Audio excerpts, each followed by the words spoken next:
Hello, everyone. Today, I'll show you how to upgrade the 2010 BMW 7 Series. This is its original control center. Take a look. First, we use tools to pry open the original vent panel. Disconnect the plugs at the back. Next, we use a screwdriver to remove these two screws. Remove the original button panel. Disconnect the two plugs at the back. Then we unscrew the 4 screws holding the original main unit. Take out the main unit. Disconnect the main power plug at the back and the original fiber optic plug.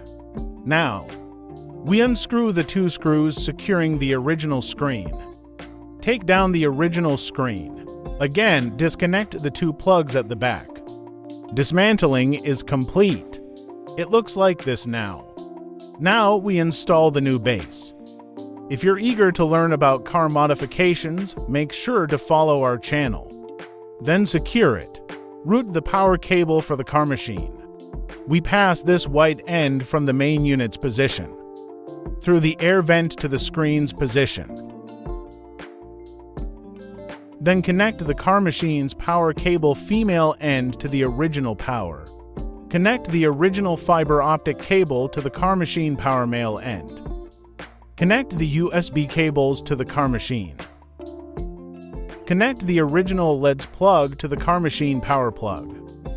Install and secure the new car machine.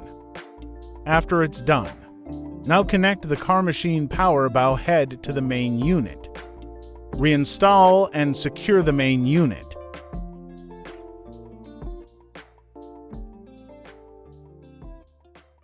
Reconnect the button panel plugs. Then, mount and secure the panel.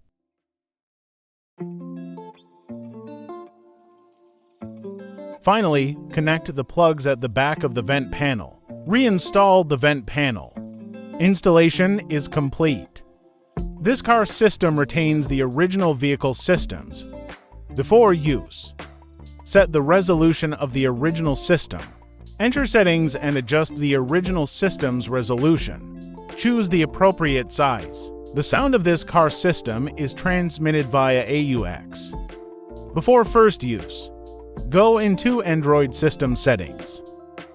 It supports control of the screen via the original vehicle's rotary knob. Supports the original steering wheel buttons. Supports the original reversing radar.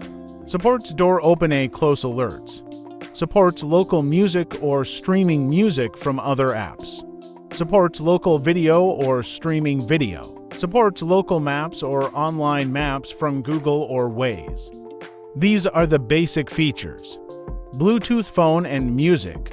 Supports wireless CarPlay and Android Auto. You can use voice assistant here to make calls, listen to music, and use online maps and other smartphone features, like navigating and more. That concludes this video. Thank you for watching.